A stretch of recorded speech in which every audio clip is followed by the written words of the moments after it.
एक तवील अरसे के बाद जम्मू कश्मीर में अपनी हुकूमत बनी और अपनी हुकूमत का कार्यकाल संभालने के तकरीबन 2 महीने के बाद आज पहली मरतबा चीफ़ मिनिस्टर उमर अब्दुल्ला ने मीडिया के साथ एक इंटरेक्शन की और बड़े पैमाने पर इंटरेक्शन की, जिसमें 300 से ज़ायद सहाफ़ियों को मदऊ किया गया था।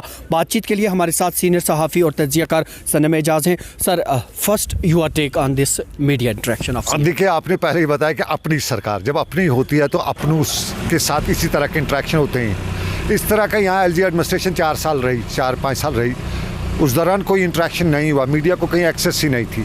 तो आज पहली बार यहाँ पे एक एक्सेस थी। और ठीक है, 70 डेज़ टोटल हुए उमर अब्दुल्ला को, और हम ये कहें कि 70 दिनों में एक तूफ़ान से गुजरने के बाद ही कोई बड़े पहाड़ खड़ा कर लेगा, ऐसा कुछ नहीं कर सकता है। लेकिन कहीं न कहीं एक उम्मीद जो है वो इसने आज की इंटरेक्शन में कहा जाता है कि fourth pillar of the democracy है मीडिया, तो उनके साथ इस तरह की इंटरेक्शन फ्रूटफुल साबित होगा आने वाले वक्त। एक्सेप्टेंस है ना, मीडिया की एक्सेप्टेंस है। उमर अब्दुल्ला ने आज माना कि मीडिया फोर्थ पिलर है। अब तक तो मीडिया को यहाँ माना ही नहीं जाता था, अब तक तो सारे फरमान आते थे, फ़ोन आते थे, उन्हीं पे चलता था।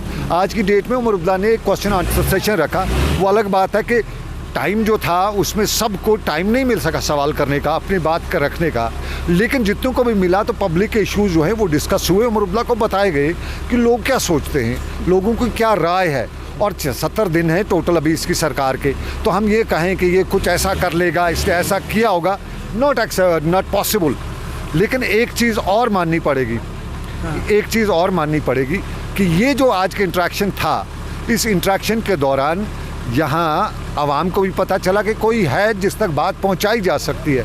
अब अलादीन का चिराग नहीं है उमर अब्दुल्ला के पास कि वो रातों रात ये सारे मामला हल करेगा, लेकिन ठीक है। लेकिन जिस तरह he was open to take all the questions, और उन्होंने अपनी स्पीच में भी कहा कि कोई कदम नहीं लगाएगी, किसी पे ओपन इन्विटेशन था सबके लिए सवालात का बेबाकी से जवाब देना, और सभी मिनिस्टर साहिबान को, कैबिनेट के जो उसके वज़रा थे, इवन के ब्यूरोक्रेसी के जो आला ओहदेदार थे, उन्हें भी मदद किया गया। वही तो मैंने कहा ना कि आपने जब इंट्रो दिया तो आपने कहा अपनी सरकार, तो अपनी सरकार में ये होता है, जब अपनी होती है, पॉलिटिकल गवर्नमेंट होती है, वो मेरे वोट से बनी होती है, आपके वोट से बनी होती है, तो उसमें ये होता है, अकाउंटेबिलिटी होती है।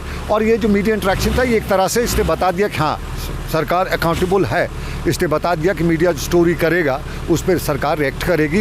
ये इसका लुबे लुबाब आज की इस मीडिया इंटरेक्शन का, ये प्रेस कॉन्फ्रेंस नहीं थी बल्कि इंटरेक्शन था, तो इसका ये लुबे लुबाब आज का यही था। और उमर अब्दुल्ला से होप्स बहुत ज़्यादा हैं, लेकिन साफ जाहिर है एक ऐसी स्टेट नहीं, अभी ये यूटी है, एक ऐसी जगह जहाँ पे अंबार मुसीबतों के, वहाँ पे सब कुछ ठीक होना इम्पॉसिबल है। मैं इसी तरफ आ जाऊँगा, चूँकि बिजनेस रूल अभी मुतय्यन नहीं हुए। सीएम ने खुद कहा कि हम उस पर वर्कआउट किया जा रहा है कि किसके पास कितने इख्तियारात हैं। उसके बावजूद इस तरह की इंटरेक्शन का होना और जो सवालात पूछेंगे, क्या आपको लगता है उनका अजाला भी मुमकिन है? देखिए, मैंने जिस तरह पहले कहा ना कि उमर अब्दुल्ला के पास अभी सबसे बड़ी मुसीबत है, इसके पास बिज़नेस जो है स्टेट का, वो इसके पास है नहीं।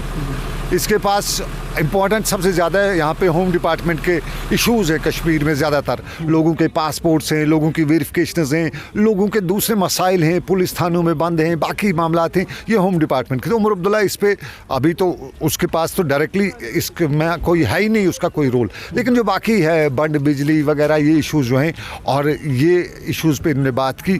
एक चीज़ माननी पड़ेगी, पॉलिटिकल गवर्नमेंट में भी ये होता है कि आप देखिए पिछले 50 घंटों में जैसे बर्फ़ पड़ी है, ये हालात जो थे, थोड़ी सी आपको बिजली की आज फैसिलिटी मिल रही है, तो ये सारी सिचुएशन जो है काफ़ी कंडेसिव, या यूँ कहें जो इस वक्त उमर अब्दुल्ला का इंटरेक्शन है, ये एक फ्रूटफुल इंटरेक्शन रहेगा।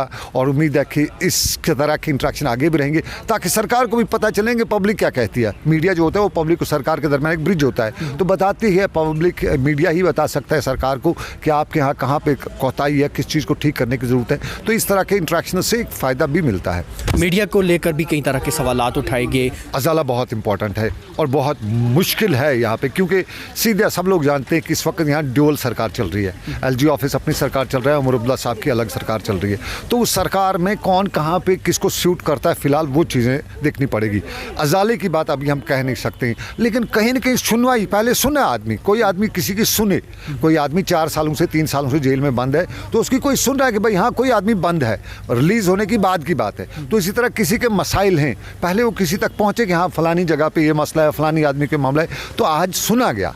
अब ये अजाला जो है ठीक है, आज नहीं कल नहीं, कहीं ना कहीं बात तो गूंजेगी, बात तो पहुंचेगी, तो बात पहुंचने की बात थी। आगे अजाले का मामला है, वो उसके लिए हमें वेट करना पड़ेगा। साइलेंस का जो जुमूद था वो टूट चुका। आज कहीं ना कहीं एक तरह से ये भी हुआ कि नहीं, बात करने का जो डेमोक्रेसी में है ना कि आपको अपनी बात रखने का हक है, अधिकार हिंदी का लफ्ज़ है, आपको हक रखना है अपनी बात रखने का। आज उसे मालूम हुआ कि हाँ आपके पास, क्योंकि एलजी ऑफिस में किसी की सुनी नहीं जाती थी, किसी कोई वहाँ पे एक्सेस नहीं थी, तो आज पता चला लोगों को कि हाँ भाई ये मेरा रिपोर्टर है, ये मेरा कॉरेस्पॉन्डेंट है, ये वो गांव के लोग, शहर के लोग, हर जगह के हमारी ये बात आगे पहुंचा सकता है। तो आज वो चीज़ हुआ कि एक एतमाद की फ़िज़ा जो है वो कायम होने की इब्तिदा हुई है। जिस तरह सीएम साहब ने आज खुद कहा, मिनिस्टर्स को भी उन्होंने अकाउंटेबल लिया, उस तरह के सवाल जब हुए तो कहीं ना कहीं ये तासुर सीएम की जानिब से दिया गया कि हुकूमत लोगों की है और लोगों के मसाइल जो भी आते हैं वो हल किए जा रहे हैं।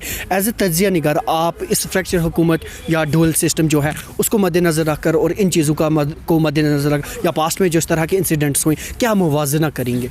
ये क्या, देखिए मुवाजना क्या, ज़मीन आसमान का फ़र्क है, कहाँ पहाड़ और कहाँ ज़मीन, ये वो मामला है। अंबार हैं, मसाइल हैं, और अंबार और मसाइल के बीच में उमर अब्दुल्ला की एक कोशिश है, इसकी सरकार की कोशिश है, क्योंकि आज की डेट में जो पॉलिटिक्स है वो भी बहुत बदल चुकी है। तो इस बदली हुई पॉलिटिक्स में उमर अब्दुल्ला ने अपने आप को, अपनी पार्टी को और आवाम को एक एतमाद देने की कोशिश की है। देखते हैं ऊपर वाला करे कि इस एतमाद में वो कामयाब हो जाए और जो मुसीबतें हैं उनसे राहत मिले। क्या इस तरह की चीज़ें उनकी हुकूमत को भी मदद करेंगी? साफ जाहिर है ना, ग्राउंड सिचुएशन जब उससे पता चलेगी तो वो उन इश्यूज़ को ठीक करने की कोशिश करेगा जहाँ पे उससे कोताहियाँ हुई है, गलतियाँ हुई हैं, कमियाँ हुई है, उनको ठीक करने की कोशिश करेगा। पब्लिक के बीच का जो गैप है वो गैप ख़त्म होने की बात है। सबसे बड़ी बात पहले होती है कि आपको कोई पहचाने, आपको कोई आइडेंटिटी दे। आवाम को आइडेंटिटी मिलती है इस चीज़ से। उमर अब्दुल्ला पब्लिक में आया तो इसको आवाम को पता चला कि हाँ मेरे वोट की ताकत है, मेरी ताकत है। तो ये पब्लिक के साथ जो इंटरेक्शन था, मीडिया इंटरेक्शन जो था, ये पब्लिक के साथ इंटरेक्शन था, क्योंकि सारी खबरें लगेंगी मीडिया को, पब्लिक को सब पता चलेगा उमर अब्दुल्ला ने क्या बताया। तो ये एक तरह से उनकी एक्सेस है, उसका पब्लिक में रहने वाली ये बात है।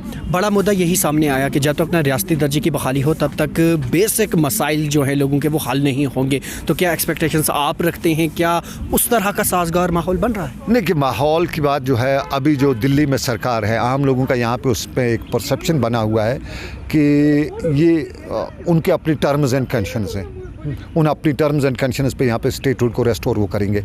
अब देखते हैं उमर अब्दुल्ला उनकी उस जो टर्म एंड कंडीशन नहीं, बल्कि उनको उस प्रेशर को कितना झेल पाता है। उमर अब्दुल्ला पे बहुत ज़्यादा प्रेशर है। आप देखिए अभी भी जम्मू कश्मीर के एलजी जो 5 सीटें वो नॉमिनेट नहीं कर सके हैं, राज्यसभा के इलेक्शन जो यहाँ पे होने हैं उनके हवाले से कोई नोटिफिकेशन नहीं है, जबकि रूल जो है, बिजनेस रूल जो है इलेक्शन के, वो उससे होने चाहिए थे।